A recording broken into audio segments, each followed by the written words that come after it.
Sold for scrap!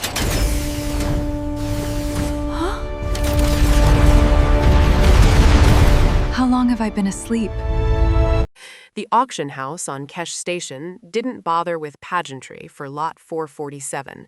There was no hologram spinning slowly above a velvet stand, no breathless narration about provenance or pedigree. Just a tired Quen auctioneer with 4 arms and no patience, gesturing at a view screen showing a ship that looked like it had lost a fight with an asteroid belt and then apologized to the asteroid. Salvage designation Wraithbound Lament, the Quen droned, mandibles clicking with boredom. Condemned hull, Dominion-era manufacture, hasn't had a working drive core in 9 years.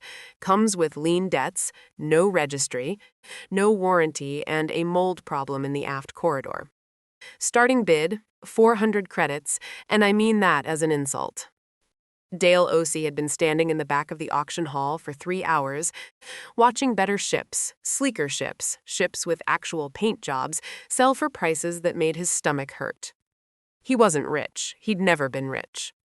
He'd spent 11 years wrenching engines on backwater stations for people who called him the Human instead of his name, because apparently that was easier to remember. He had 1,100 credits, a set of tools older than some of the alien species in the room, and a very particular, very stubborn instinct that had never once steered him wrong. That instinct was screaming at him about the ship on the screen. Everyone else in the room saw scrap.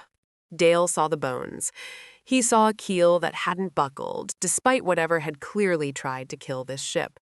He saw hull plating that was scarred but not breached, meaning something out there had hit this vessel hard enough to leave dents, but never once punched through. He saw thruster housings in a configuration he didn't recognize, which was either a very bad sign or a very interesting one. 400, said a Varan trader near the front, not even looking up from her datapad.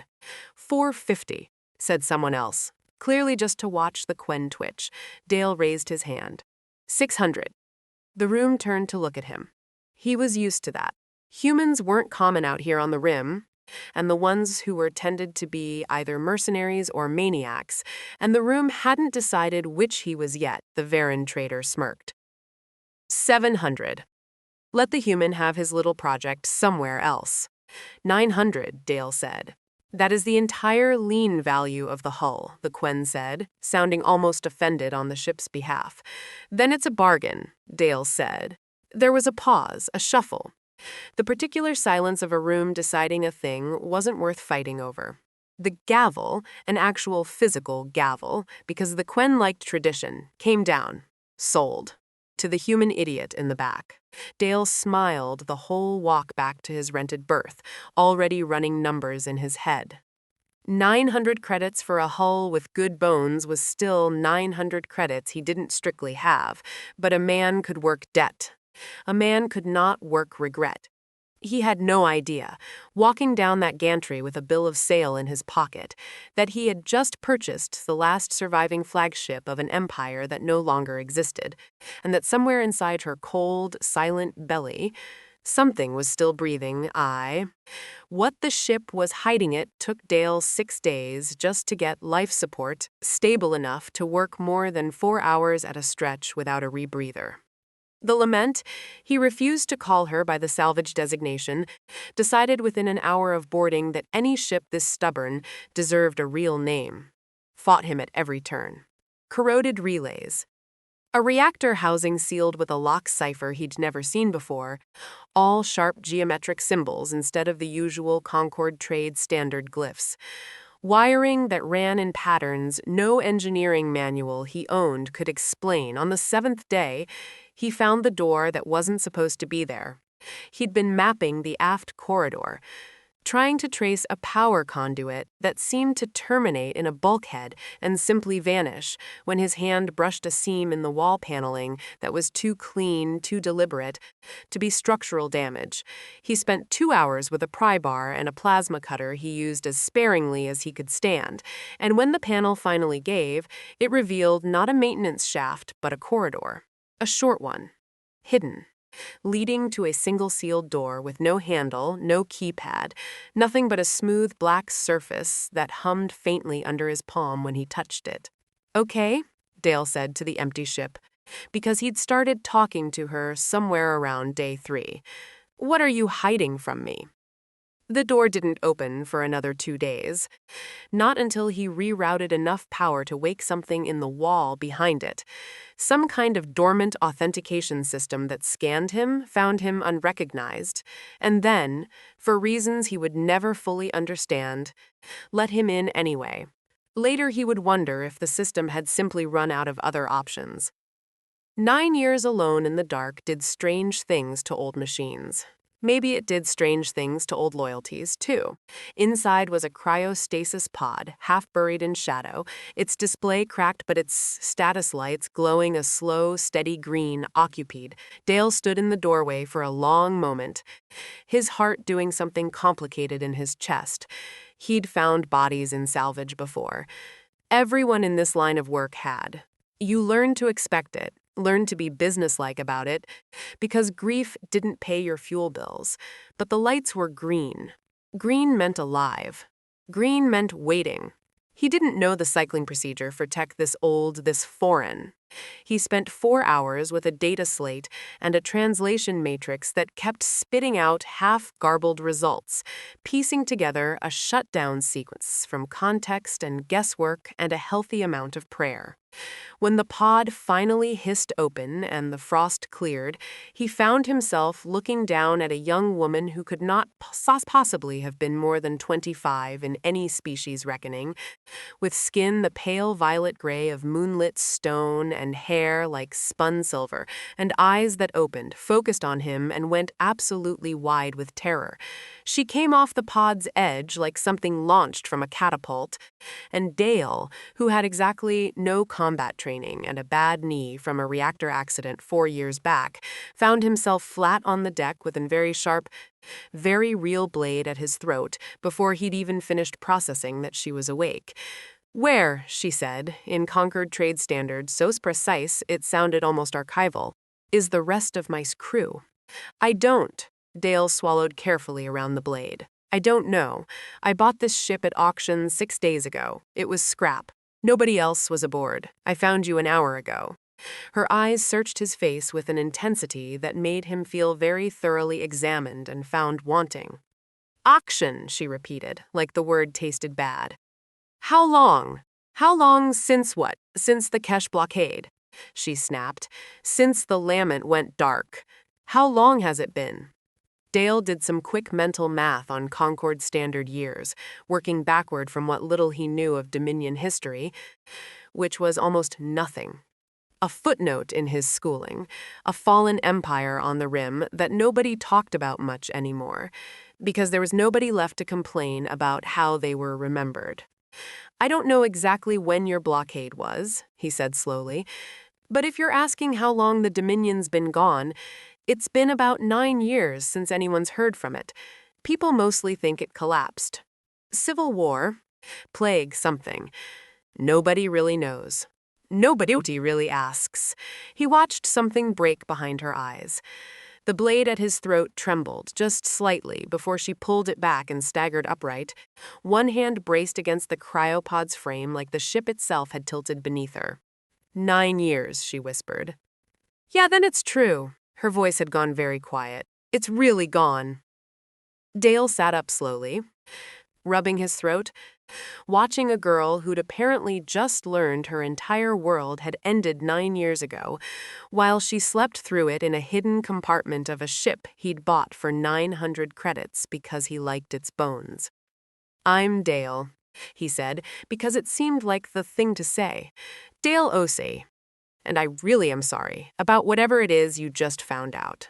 She looked at him for a long moment, really looked, the way people rarely bothered to look at a rim station mechanic. And something in her posture shifted, straightened, became formal in a way that made the hair on Dale's arms stand up, even though he couldn't have said why. "I am Iliran Volthsara Kai," she said. "Third of that name, last confirmed heir of the Virolith Dominion, a beat." which means, as of this moment, I am its Empress, for whatever that title is now worth, sitting in the belly of a scrapped ship, owned by a human who didn't know what he'd bought. Dale, to his eternal credit, did not laugh, did not gape, and did not immediately try to figure out how much money that information might be worth to somebody. He just nodded slowly, filing it away next to everything else strange about this ship, and said the only thing that felt true. Well, guess I got more than I paid for. The fall of Virulith told him the story over 3 days in pieces because she wasn't the kind of person who handed her grief to a stranger all at once. And Dale, to his credit again, never pushed. The Virulith Dominion had spanned 40 systems at its height, a coalition of star states bound by old treaties and older bloodlines, with the Lament as its flagship. Not a warship exactly, but something stranger. A ceremonial dreadnought built to carry the royal line safely through hostile space, armed far beyond what its elegant, unassuming hull let on.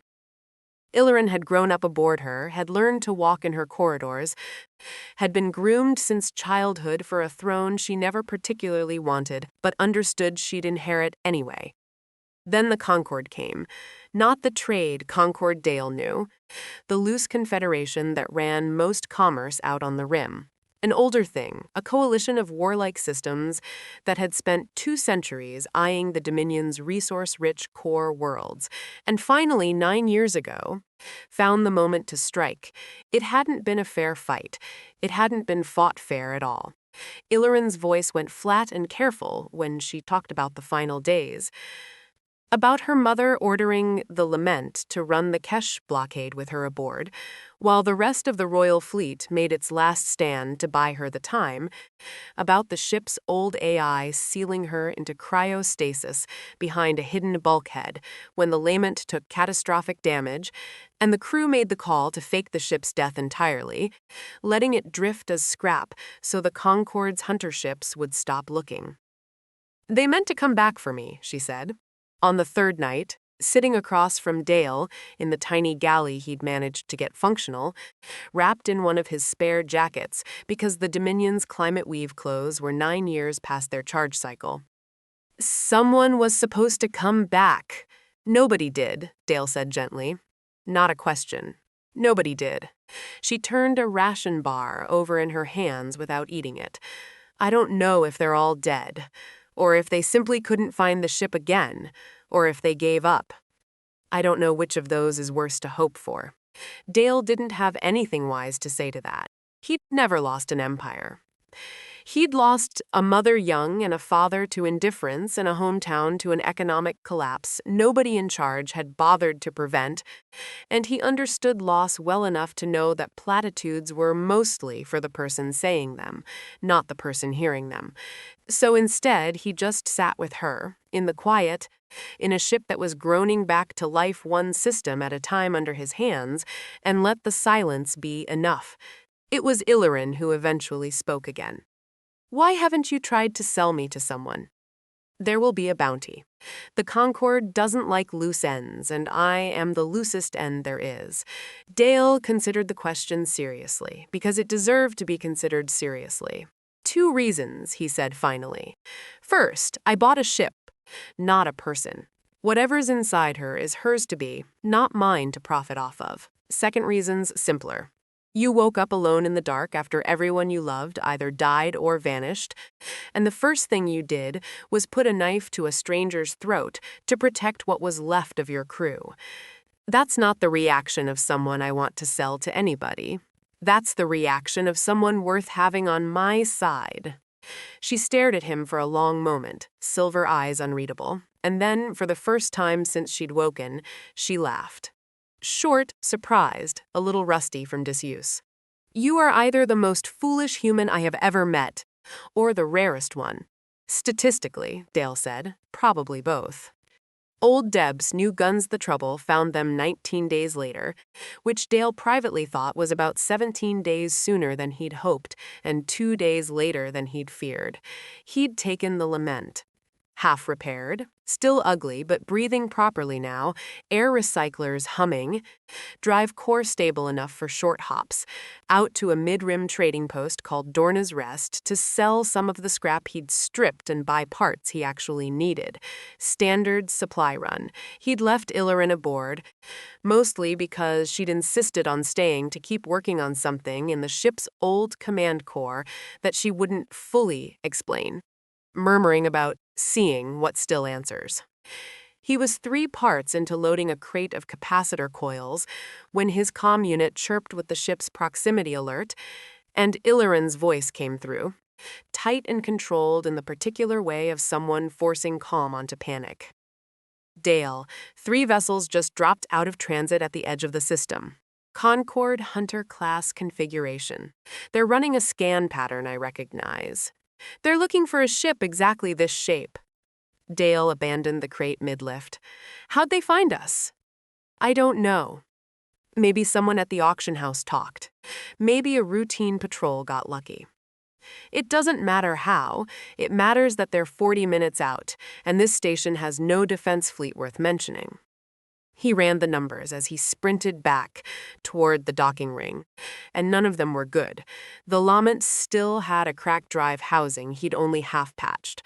Her weapons, if she'd ever had any beyond ceremonial, were 9 years dead and untested. 3 Hunter-class Concord ships against 1 limping scrap freighter wasn't a fight. It was an execution with extra steps. He made it up the gantry with 90 seconds to spare before the Hunters would be in visual range, and found Illarin in the command core, not panicking, not hiding. Standing at a console he'd never gotten working, both palms pressed flat against a black interface panel, eyes closed, lips moving in something that wasn't quite prayer and wasn't quite command. Illarin, we need to move, we need to. I know what we need, she said, without opening her eyes. I am asking her. Asking who? The lights changed. Dale had spent 19 days learning every dim, half-dead system on this ship, coaxing power through corroded lines 1 relay at a time, and he knew with absolute certainty that nothing aboard the Lament should have been capable of the low, resonant hum that rolled through the deck plates beneath his boots in that moment. Panels he'd assumed were purely decorative flickered to life along the corridor walls, Old Dominion script scrolling in soft blue light. Somewhere deep in the ship's belly, something that's been silenced for 9 years began, very slowly, to wake up. She's not scrap, Illarin said, opening her eyes at last, and for the first time since he'd met her, she looked less like a grieving refugee and more like exactly what she claimed to be. She was never scrap. The Lament is a royal dreadnought, Dale. Her civilian hull is a shell, a disguise the crew activated when they sealed me away, meant to fool exactly the kind of hunter ship coming for us right now. 9 years of dormant systems don't just vanish, they sleep. And she has been waiting this whole time for someone with royal authority to wake her fully. She held out a hand toward him. I need your access codes from the auction. Legally, this ship is yours. I cannot override her weapons without a co-signature from her registered owner. 9 years of Dominion law didn't die with the Dominion. Not on this deck. Dale stared at her for exactly 1 second, thought about every sane reason to argue, and then crossed the command core and put his hand over hers on the console instead. Tell me what to do, he said. What followed was, by Dale's own later admission, the strangest 6 minutes of his life. Bulkheads he'd assumed were structural folded away to reveal weapon ports that hadn't seen daylight in nearly a decade. The hull plating he'd praised for its resilience turned out to be reactive ablative armor, not scrap-grade steel.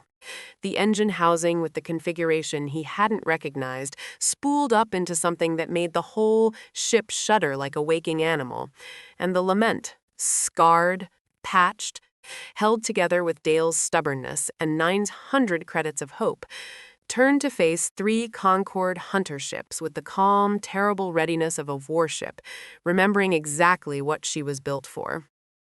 The hunters, for their part, clearly hadn't expected the scrap freighter in their targeting scopes to answer their opening hail with a full weapons lock instead of a distress call. "This is Conquered Hunter Squadron Theta 9. Crackled a voice over comms, clipped and confident.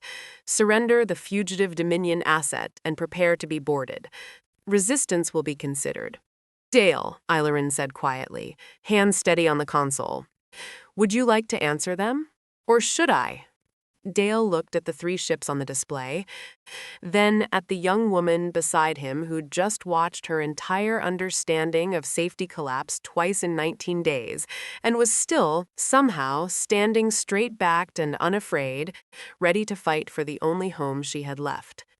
"Together," he said, and reached for the comm. What the lament remembered the fight, when it came, was short and almost entirely one-sided, though not in the direction the hunters had expected. 9 years of dormancy hadn't dulled the Lament's weapons so much as let them cool and settle. Dominion ordnance, Dale would later learn, aged more like fine engineering than rotting equipment. Her first volley, guided by Illyrin's steady hand and instincts drilled into her since childhood, took the lead hunter ship's engines offline before it had finished its opening threat. Her armor, ablative and reactive in ways nothing in Concord's current arsenal quite anticipated, shrugged off the second ship's return fire like rain off old stone. Dale, running the systems he actually understood, power routing, damage control, the unglamorous plumbing that kept a warship's heart beating during a fight, kept the lament alive long enough for her older, sharper teeth to do the rest. The third hunter broke off and ran within 4 minutes. Its captain, to their limited credit, seemed to understand faster than the other 2 that they'd mistaken a sleeping dragon for a lost dog. In the ringing quiet after, standing in a command core lit for the first time in 9 years by its full array of systems, Dale realized his hands were shaking and Illyrin's weren't, and found that more remarkable than anything the ship had just done. "You've done this before," he said. "Commanded a warship in a fight. I watched it done. 100 times, by people who loved me enough to make sure I'd survive without them if I had to." Her voice caught, just slightly, on the last word. "I never thought I'd be the one at the console. I always thought there would be someone else. A regent, a council.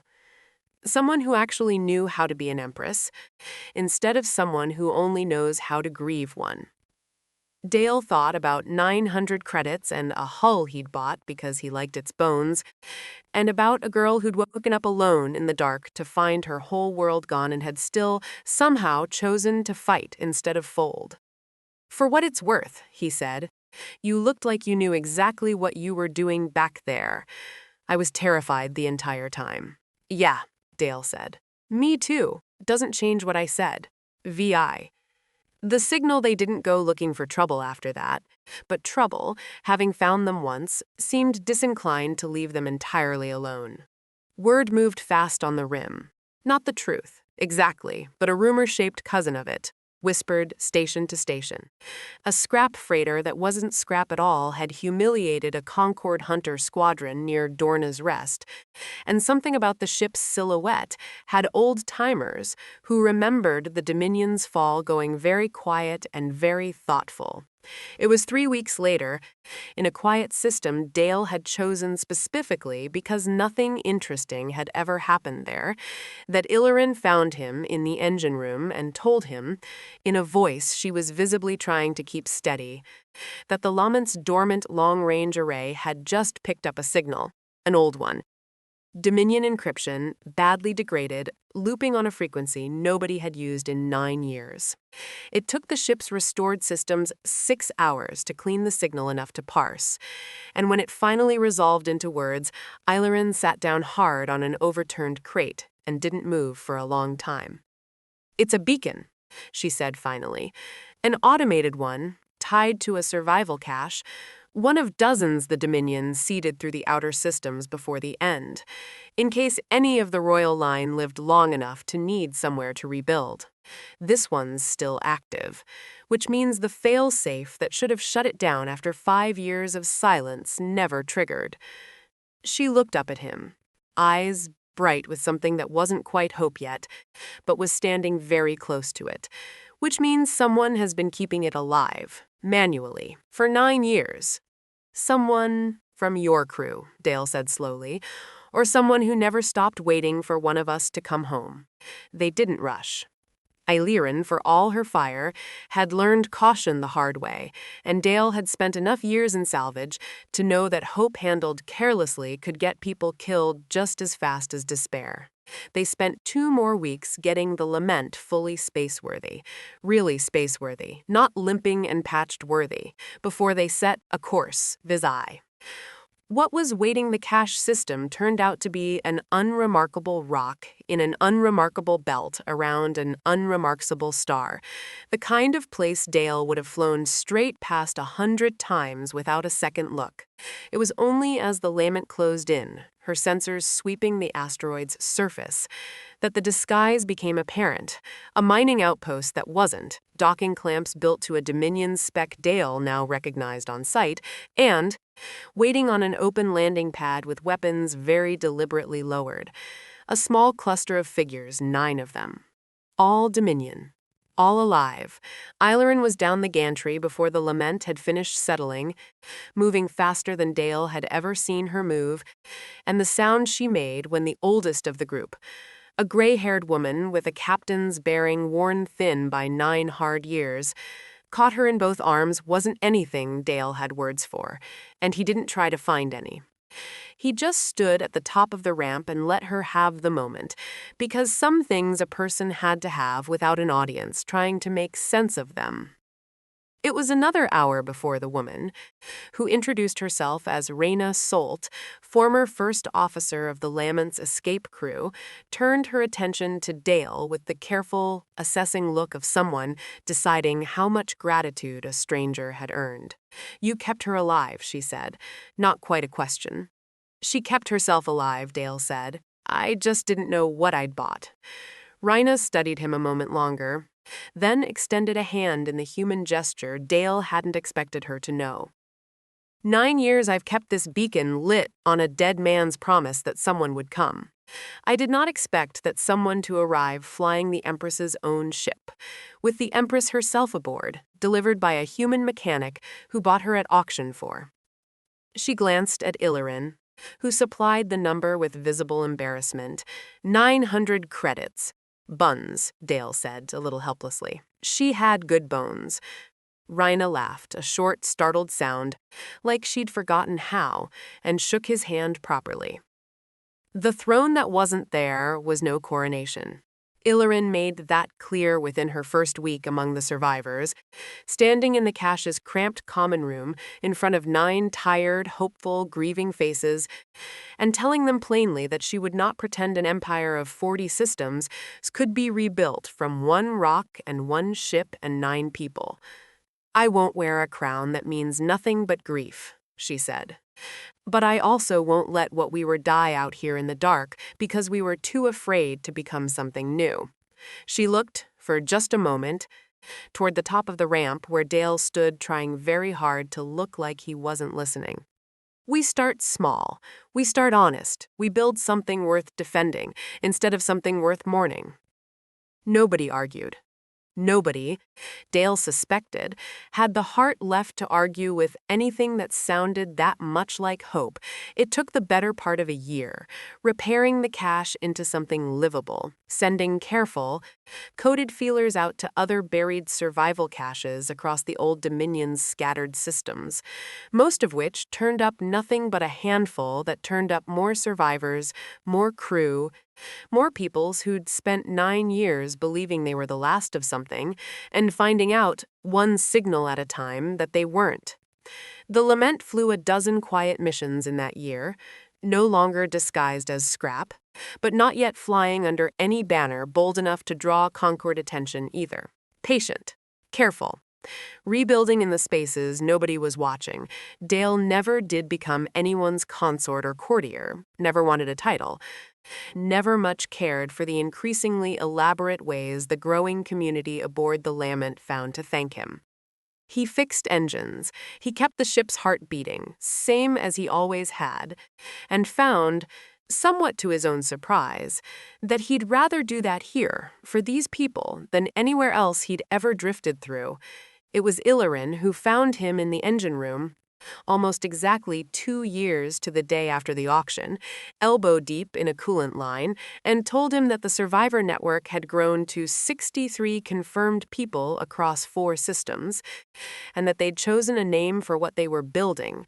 Not an empire, not yet, maybe not ever again in that old shape. Something smaller, something earned. The kindled line, she said. Reyna's idea. Because we didn't survive by staying what we were. We survived because somebody kept a light burning long enough for the rest of us to find our way back to it. She leaned against the doorframe, watching him work with an expression he'd learned. Over 2 years meant she was building up to something. I want your name on the founding registry, Dale Osei. Not as a courtier, not as anyone's subject. As a founder. As the man who bought us our first ship back. Dale set down his wrench and looked at her for a long moment. This woman who'd put a knife to his throat the day they met and had spent every day since proving there wasn't a braver person in any systems he'd ever flown through. I bought a scrap ship, he said, because I liked her bones.